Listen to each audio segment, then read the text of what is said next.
Okay, let's talk about the speaker's race. I'm going to repeat it. You heard me in my last video. Friends, don't let friends become speaker. It's a stinky job that I can't imagine anybody wants. So first of all, to those of you who keep saying, John, why aren't you speaker?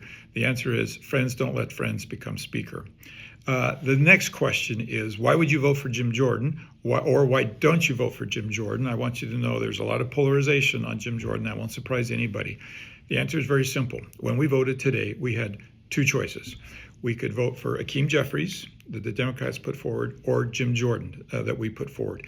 Yes, there were other people that cast their vote another way. That's much like putting a write-in candidate in as throwing your vote away.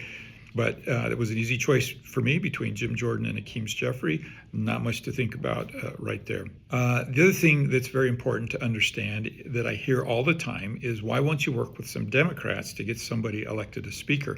I even had about 4 of my Democratic colleagues call me today before the speaker's vote and said, please work with us to get a speaker.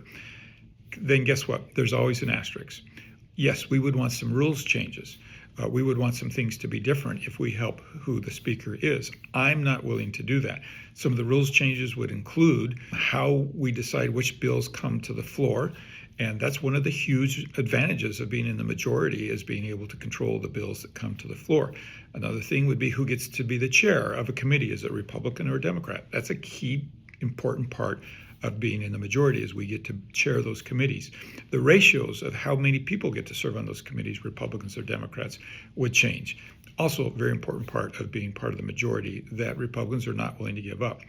Also, let me be very, very clear. If a single Republican went to the Democratic side and said, I need 4 or 5 votes, they would lose 200 Republican votes. Republicans are just not in the mood. I don't care which Republicans, how moderate they are, almost to a person, will not work with any Republican that goes over and selects and gets a couple Democrat votes. So if you're going to the Democrat side for votes, you need every single Democrat, and you still need 5 or 6 Republicans, which there may be, but I doubt there would even be that many Republicans that would actually support that. So where do we go from here? We had a vote this morning. It failed. Jim Jordan was not able to get the necessary votes. He came, I believe it was 20 short. I have no doubt he can convince some of those to come over, but I have a serious doubt if he can convince enough of them. I think he needs about 17 of the 20 to come over and support him. So that's what's happening right now in the break between our last vote and the next vote, is Jim and his team are madly working to see if they can bring those votes over. We'll see if he can. If he doesn't, we're back to square one without a speaker. And the drama continues, and which means that there'll likely be another video with more explanation. Thank you for listening.